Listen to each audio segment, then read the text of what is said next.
LBJ wanted a real war, but the resolution he had put to Congress had been shelved. What I want is somebody that can lay up some plans to trap these guys and whip hell out of them, kill some of them. That's what I want to do. I'll try and bring something back that will meet that objective.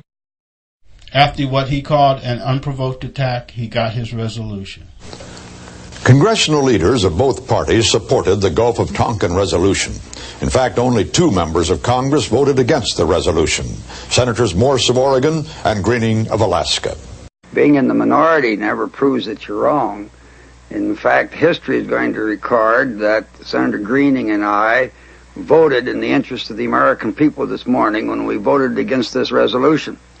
And I'd have the American people remember what this resolution really is. It's a resolution which seeks to give the President of the United States the power to make war without a declaration of war. The Gulf of Tonkin resolution was not a declaration of war. There never was a declaration of war in Vietnam, but it served much the same purpose. The President was given broad powers to wage war. But what the Congress did not know, what the country did not know, is that the second attack in the Gulf of Tonkin may never have happened. We now know beyond any reasonable doubt that it did not happen. If one telegram, which we later found from Commander Herrick of the Maddox, had been made available to the committee at that time, I'm quite sure they would have had long hearings, gone into it thoroughly, and if they'd been able to discover the facts as they actually were, I don't believe they'd passed the resolution, because it was based upon absolutely false, erroneous information. The events as they related them of August the 4th, 1964, were not true. Our ships it was not an unprovoked, deliberate attack. In fact, there was no attack at all. The captains in the Gulf reported what they were ordered to report. It's also been suggested that Washington was putting a great deal of pressure on you to come up with some positive answers to what happened that night. A positive answer being, yes, we were attacked. Well, I'm sure they needed one. And that's what we were trying to obtain for them, and we did, and sent it in. The gunners shelled an empty Gulf. Just above the bridge of the Maddox, where Captain Herrick was, is the main gun director. And inside the director was the sailor who was in charge of firing those powerful 5-inch guns. His job was to open fire once the enemy targets were spotted on radar or sonar. Those are the main methods for detecting targets you can't see directly. The man in charge of the main gun director, August 4th, 1964, was a 4-year veteran. He was also an expert sonar man, Patrick Park. Park is now a businessman in Los Angeles. Tell me, do you think that night, August 4th, in the pitch black, in a heavy swell, rainstorms, was there anything to shoot at out there? No, I don't. I'm certain that there was not anything to shoot at, right from the beginning. The captain asked me immediately after the attack to go down and evaluate all the recordings that had been made of noise that sonar was reporting.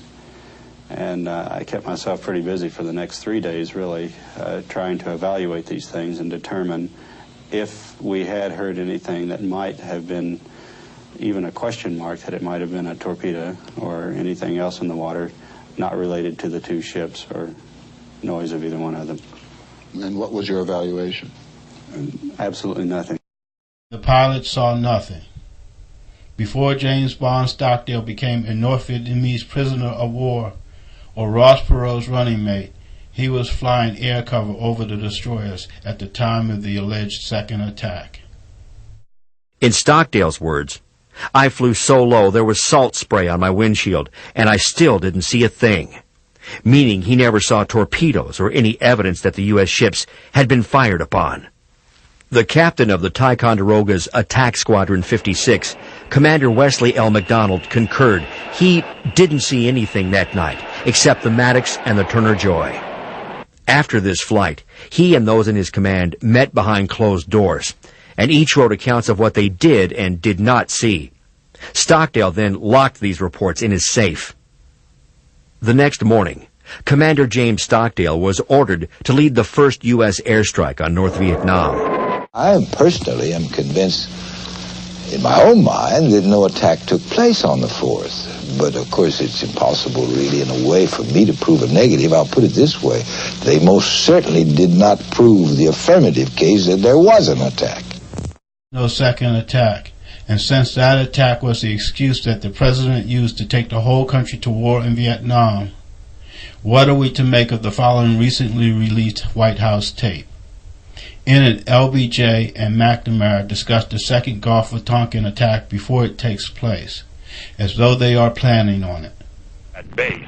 Now, this is an action that we might well wish to consider after the second attack, but I think it would be inappropriate, General Wheeler agrees and Dean Rusk agrees, inappropriate to provide the task force commander that authority. There will be ample time for us after a second attack to bring this problem to your attention, and you can then decide how far you wish to pursue the attacker into his base area.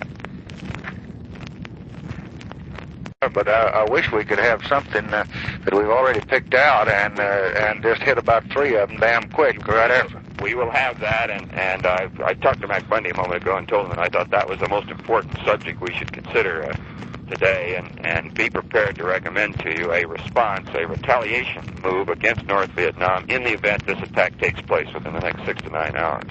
And now we better do that at lunch. There's some things I don't want to go in with these other. I want to keep this as close as I can, so let's just try to keep it to the 2 or 3. I will be prepared to do so at lunch. Nếu quân Mỹ On the night of August 4th, the United States made public the so-called Gulf of Tonkin incident. But the story was a fabrication created by the U.S. National Security Council.